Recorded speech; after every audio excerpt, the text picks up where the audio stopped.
getting off of social is no different than stop watching CNN or Fox every night or reading the Journal or the Times. We consume as animals. And I think if one feels overwhelmed, they should stop consuming. GaryVee is one of the most celebrated entrepreneurs of our generation. He's the author of several best-selling books, including Crushing It and Jab, Jab, Jab, Right Hook. He's a speaker, podcaster, and CEO of the ad agency VaynerMedia. In this short 30-minute conversation, I get his take for the first time on minimalism. He talks about what it means to hustle with intention and provides advice for those looking to live a meaningful life. Well, dude, thanks so much for connecting. So, I don't know if are you familiar with minimalism? I'm familiar with it the way that many people are familiar with most things, which is they can headline read, but they're not, it's not something I'm deeply aware of, but on the headlining of, keeping things simple, not having a whole lot of stuff, like those kind of things, I can understand the nuances from afar. Has anybody called you a minimalist before? No, but it's funny that you just said that, like, I understand that about me in some weird way. I mean, honestly, well, you look at your office, you got the Jets memorabilia, a lot of stuff and things, and a lot of people, they have misconceptions about what minimalism is, and if you have a lot of shit, that means you're not a minimalist. Yeah. I mean, it's just a term, but realistically, a lot of the stuff that you've been talking about lately, and even over the past 10 years, has been about stop focusing on materialism, consumerism, we're getting distracted with stuff. If that's where it goes, where it's like, if there's a deeper understanding to why one owns something, then it's a movement I can get really behind once I get educated, because I'm desperately sad that people buy things to close emotional gaps. Why do you think that people are getting distracted with consumer purchases, the car they can't afford? Because people are insecure and they need validation from others. And I think they use items to get validation from others. I really do. I think when I think about anything I buy, it's 100% for me. Even all the tchotchkes, the thrill of finding them at a garage sale, or like the one thing I actually buy that I think is silly is like custom New York Jets jerseys, but it's so for me. And I'm happy that I don't buy things for other people's opinions, but I think most people do. I just watched last night your Melbourne talk that you gave, I believe it was past winter. Yeah. And you were talking about, you were essentially encouraging 30 to 40-year-olds to downsize, move back with the parents. Where does that come from? There's something very in the air that is manifesting to me that's clear, which is we have a lot of people out there that really pretty much live their lives based on other people's opinions. And I just know that right now somebody's listening or watching who overextended themselves and owns things they can't afford, actually desperately loves their parents. Like, it probably comes from a place of like, secretly, I'd like to still be living with my parents. I like them so much. It'd be nice. I don't feel a burden if I walk through the kitchen and be like, hey mom, like I can live my life, but like it'd be nice to say, hey mom, like I like it. Anyway, nonetheless, I think a lot of people are overextended and I think they could restart. And if they're in the context of you're overextended, you're underwater, you're in debt, you're living too much above your means, you can sell off your home that you bought that was too big for you in the first place, get some level of dollars back, or at least get out of debt or a mortgage, move back in with your parents, which is if you're not worried about your high school friends or your coworkers saying, oh, I'm sorry that you moved back in with your parents, if you can deal with the stigma, well then that's probably a nice way to save some, first of all, again, plenty of parent and children relationships are not great, but plenty are amazing. And good enough to save the money. There's millions of relationships out there where both the kid and the parent would think it's the greatest thing that ever happened that the kid came back and lived there for a year or two, including the family, but people have pride or have a preconceived notion that that's unacceptable. That's in the air. And so I'm trying to start conversations that I believe in. I believe there are hundreds of thousands of people who would become miraculously happier if they saw the world in a different way and did something as practical and as out of left field in at least today's popular society as selling their home, getting back that equity, moving in with their folks for a couple of years and reestablishing a career. One of the big things that I'm passionate about is, are you doing something you enjoy to do? Like, happiness and fulfillment has to become a much bigger part of the conversation than financial upside. I'm always very hurt when people think that I'm pushing hustle and too much work and make it for the money. My behavior doesn't map to that. I would have been a venture capitalist then. Like, I'm talking about actually liking what you do and being in a place where you don't have issues or internal mindset struggles because you actually have been able to start the process of not worrying about other people's opinions. The best decision I ever made in my life was after college, $97,000 in debt, buying a brand new car. That wasn't the best decision, but it was then moving home and being able to spend 2 years at home with my parents, starting my business. Actually, it's funny, the retained client that changed my life was actually Vidler.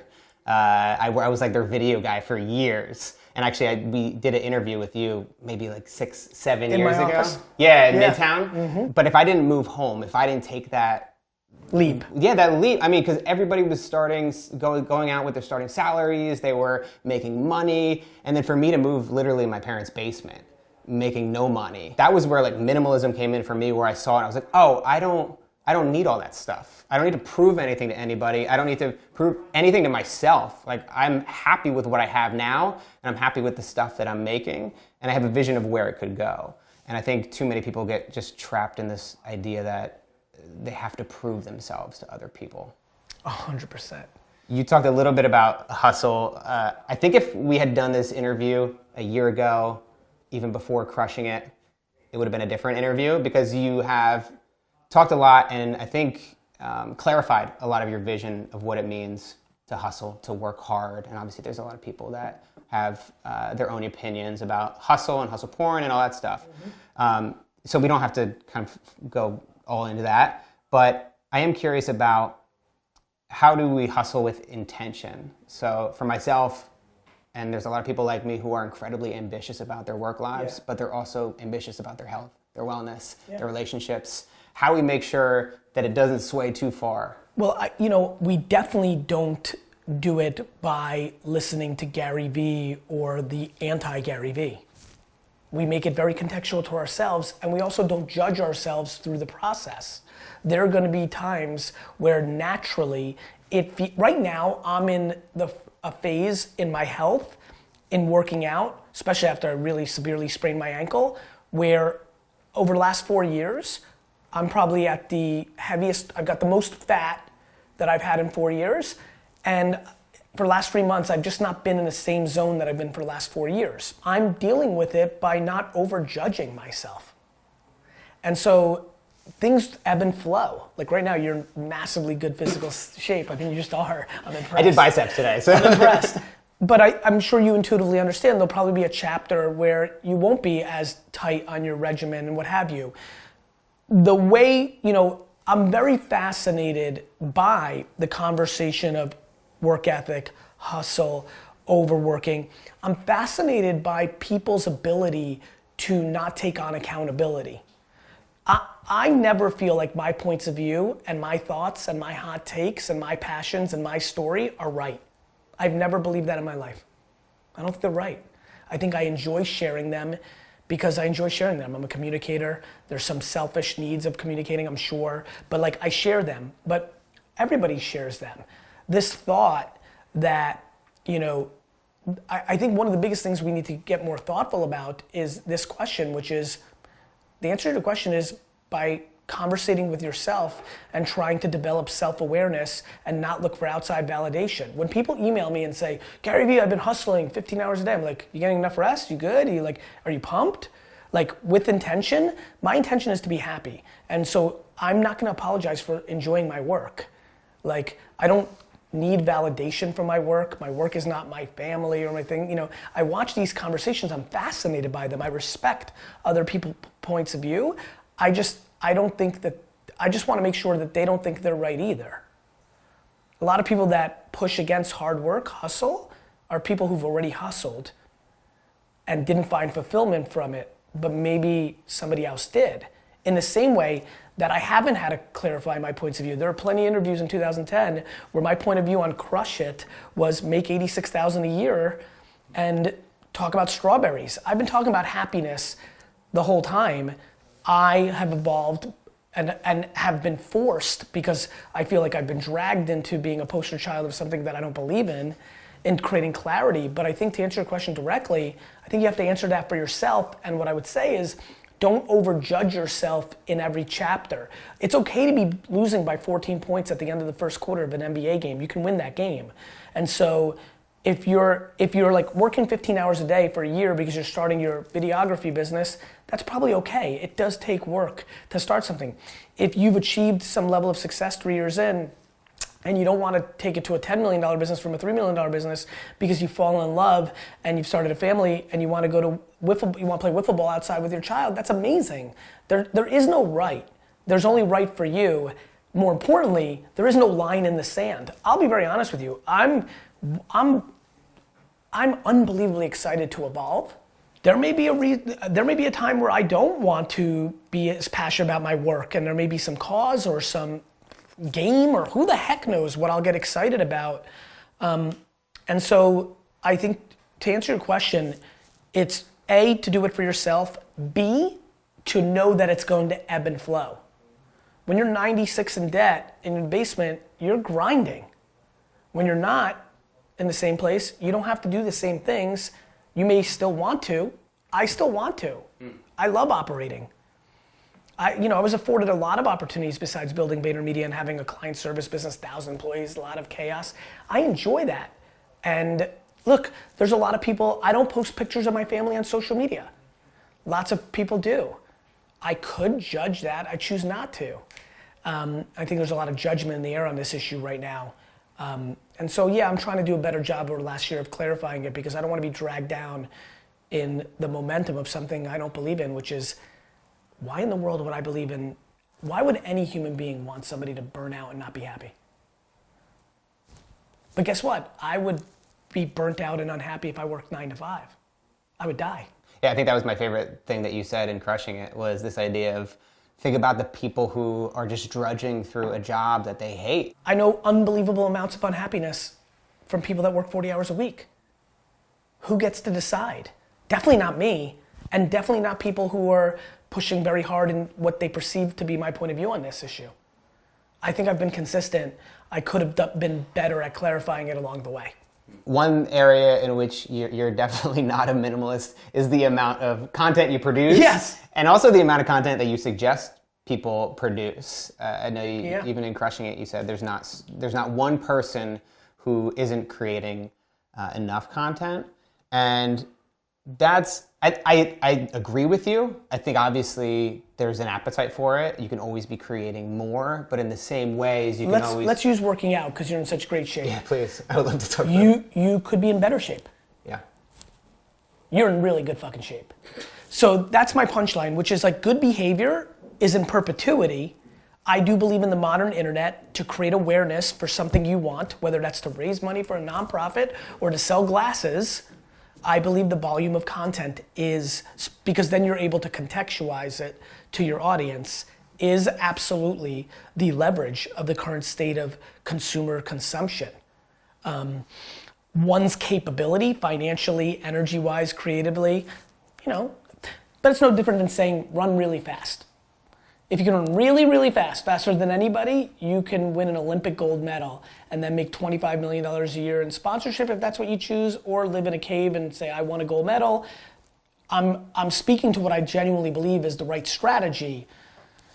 How one interprets that, is really up to them. I think it's certainly true for when you're getting started out. When nothing is sticking and you have to be on every platform because you don't know which one is going to get. When something is sticking, you need to quadruple down on it. Right, that's what I was going to ask you. Well, I understand what you're saying. You're trying to find your thing. Yeah. Well, if you find your thing is, how to make potato salad, there's 87,000 potato salad. I made 1,000 episodes of a wine show on Vidler that I could still be doing. Mm-hmm. Could. There's too many wines. Yeah. There's so many things one can do. I've come to learn that I'm a little more creative than I thought. I see more creative angles. I think we underestimate how much creativity it takes to create content. But that's why I think documenting over creating is a very fascinating conversation. But I guess with the documenting versus creating too, is there enough of a differentiator in terms of like... I don't think you have enough scale that you're reaching everybody. So to me, in a net game, I'd rather get 20% of my audience to get bored on seeing the same old thing to give me the opportunity to consistently reach more people. Like, there may not be enough differentiation through the documenting, but nobody's reaching even a fraction of the amount of people they could be. There are literally millions of people that are into entrepreneurship and business in America that have never heard my name. And I've gone at it hard for the last 10 years. At scale, at the tippy top of my game, and I think we'd all agree, I'm out there. I have millions of Americans that are into entrepreneurship and business that have never heard my name. So that's something I believe. That has to map your ambition. Same with any brand, service, organization. I think the fragmentation of attention across all these mediums has created a scenario where you can't have overexposure. You talked a little bit about quality being subjective, and in a lot of ways that comes to play with this idea. I want to push back a little bit on that. Yeah, because I mean, at least from my own experience, it's been producing one high quality video every single week, and that's like eventually what it became. In the beginning, it was podcasting. I'm doing 8 teasers for every single podcast. I'm putting them on social. I'm sharing them with the people that were on my show. And it became so much work when I was seeing a massive return on these short edited videos that I was making, 8 to 10 minute videos on YouTube. And then it became for me, how can I make one amazing video every week versus 5 decent videos? That's what worked for you. Yeah. And for Steven Spielberg, it's one movie, a year. Yours is doing way too much volume for him, right? And for me, it's not even close to enough volume because I think there's 47 meaningful pieces of content potentially in this 40 minutes we spent together. I think that's right.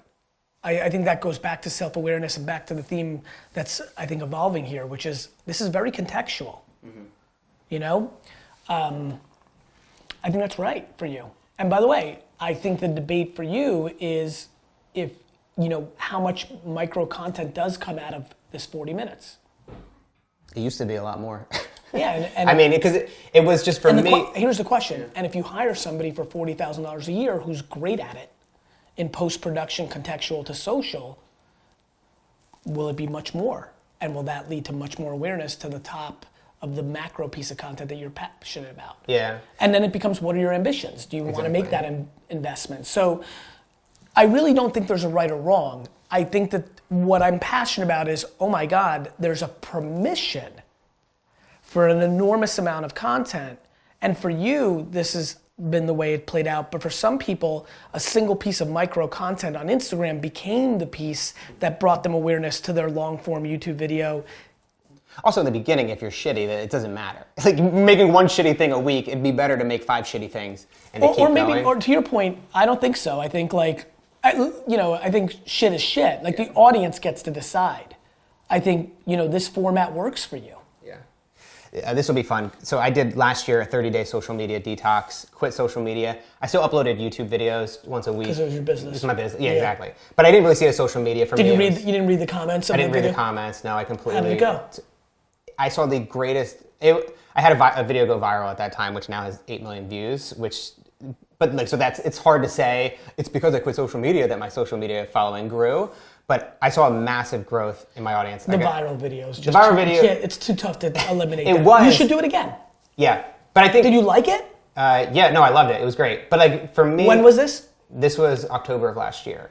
But the idea, and this is something that Seth Godin's talked about, Cal Newport has talked about, the idea that social media is a symptom. That just because you have 10x social media managers on your team doesn't mean you're going to do 10x the numbers. Yeah, I think that's right. What are your thoughts on social media? Obviously, you were one of the first ones that was talking about how important it's going to be for brands and personal brands.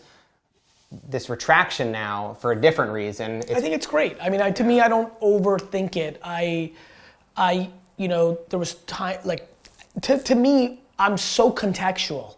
Like, I don't think you grew because you were off it.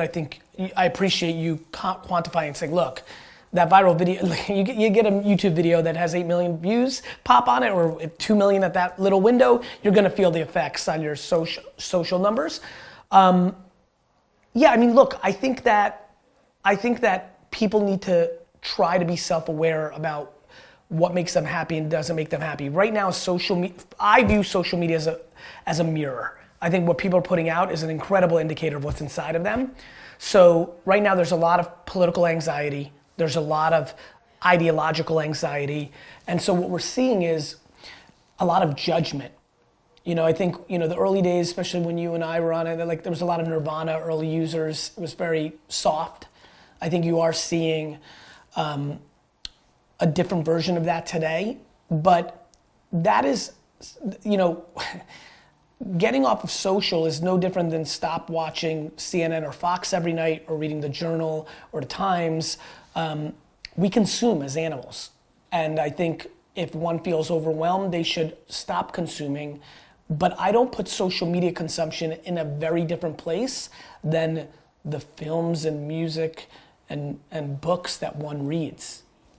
Like, the collective replies of people's angst is no different than Kurt Cobain's singular angst, other than it's a collective versus a singular. And so I think it's great. And like, when people are like, oh, like what are you gonna think about that? I'm like, I don't care about social media.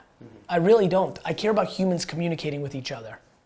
I'm fascinated by communication, and I'm fascinated that we now have a collective ability to communicate at a scale that we've never seen before. And I think right now people are focusing on the downside of that, and I think we're forgetting the upside of it. There's so much love and greatness going on every day. I think humans find what they're looking for. If you're signing into Twitter to find a fight, or to find somebody to fight with, or to see some negativity, you're gonna find it. I think if you go to Twitter or Instagram to find happiness and positivity, it's there at scale. I'm curious, for people who are trying to find meaning in life, to live a meaningful life, what would you say to them? I think a couple things, it's a very heavy question. I think people, first of all, have to give a lot more thought to the environment and the parents that raised them. There's a lot of answers in there, like a lot. So that's interesting to me. That's just one hot take. I believe one of the great ways to mix things up is what you listen to and who you surround yourself with. I'm unbelievably passionate about people finding more optimistic, practical friends. And I think optimism can slide into delusion, which is why I say optimistical, practical. It's funny, as you were talking about minimalism, like it's so interesting that you're the first person to ever say it to me that I can recall, and it feels very real to me. Like, I don't have outside things kind of driving me, and that's what leads me to a lot of happiness. And so I would say auditing your circle. Like, if somebody wants a meaningful life, live a meaningful life, just get happier. I think the people that you spend your time with is a big one. The amount of people listening right now who've got a mother who's super pessimistic and cynical, but they love their mother, and they don't realize that cutting down their time from 7 hours a week of engagement with their mother to 2, and adding, like, going out of their way to seeing the person that's always smiling in the office and trying to spark up a friendship and become friends with that person, and cutting up that 7 hours a week from mom to 2 to mom, maybe 30 minutes with that person, and maybe reallocating the other hours to themselves or other things, is a massive deal. It's a massive deal. Like, there's only offense and defense. There's only the force and the dark side, right? And I think that right now a lot of people are choosing to be driven by fear and negativity without realizing it. And so if you're listening right now, my biggest thing is start leaning into a little bit more of optimism and positivity. I think where it overcorrects is when it goes into delusion, and that's when you start creating entitlement.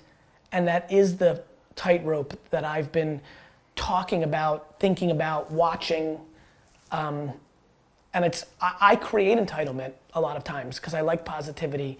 And it took me a little while, maybe 20 or 30 years, 20 years of operating and managing and parenting and being like, okay, I can see this, but I'm a product of not having entitlement. I mean, everything you're talking about is in alignment with like minimalist principles, living a meaningful life. I think it's just that sometimes people put their own life and try to fit it into a box. They're not personalizing it enough for themselves. Too many people aren't asking themselves the right questions. I think one of the things that is probably evolving my content is as I have more attention, I feel a greater responsibility. And so I've become very passionate about creating more context.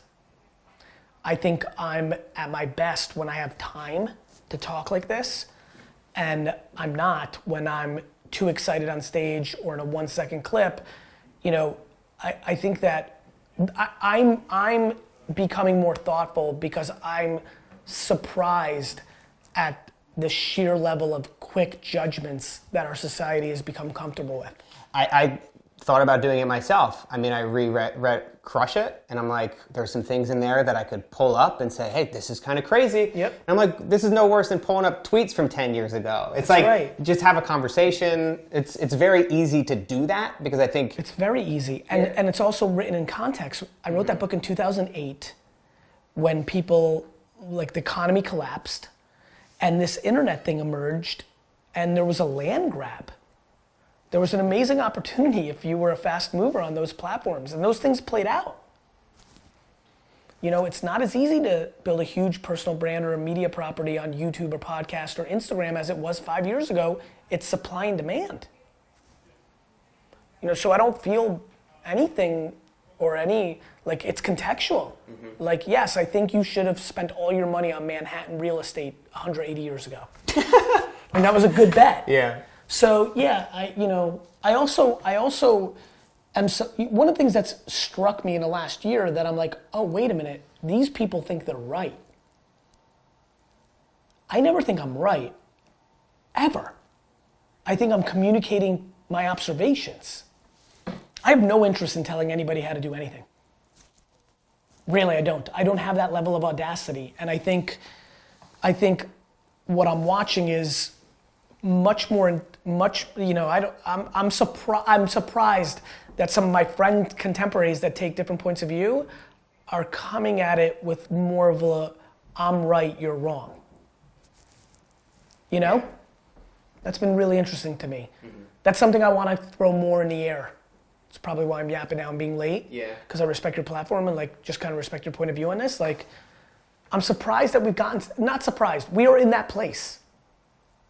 And so I'm going to do a much better job over the next half decade to say, look, this is how I see it. These are my circumstances. And I think I also am pretty aware of my happiness. And not that everybody has the same chemicals or circumstances, but I would feel remiss not to speak about what I see. I also think that when we start demonizing work ethic, we get into I think we are the byproduct of the last 10 years being so fruitful. You know, a lot of the people that push against me are venture-backed company founders who were able to raise $25 million over 4 years based on their idea by never running a profitable company. So everybody, and not that they're wrong, I just think everybody has different perspectives. So I think we need to get into a healthier, minimalism. I'm sure, I don't know. I assume there's some sort of counter debate to it.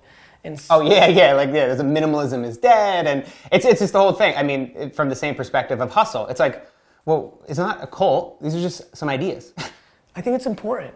Yeah. And I think, for example, I think I both love work ethic and minimalism, and I think they're, I already know that I'm a kind of enigma and have like some pretty contradictions within me. So I'm hoping that because of that, and that's just the luck of the draw of DNA, and given the platform that I've earned and have been afforded, maybe I can create some better conversations. Because I think it'd be a really good time for all of us in any sector about any debate, red versus white wine, let alone minimalism, anti-minimalism, hustle, it's a really good time to get back to a cordial state of debate. I also know it's contextual. Like, how can't you tell somebody who's not afforded any opportunities that work ethic isn't going to help them? There's no thing you can pull up that speaks to me saying money is happiness. I wasn't raised in that environment. I know it's not true. So. Cool, brother. Thanks, Thank you so much. Yeah, it was a lot of fun. Yeah. Thanks for watching. You can let Gary know what you thought of this interview on social. He's at GaryVee across all platforms. Get behind the scenes of how I make my videos, including a breakdown of how I landed my interview with GaryVee, prepped for the interview, and set up in less than 45 minutes at patreon.com/MattDiavella. I also released an exclusive AMA podcast just for patrons. Thanks to Caleb Wojcik for helping me capture this interview. I couldn't have done it without him. And thanks to Gary for taking the time to have this meaningful conversation. You can continue the discussion about minimalism and hustle in the comments below. See you next time.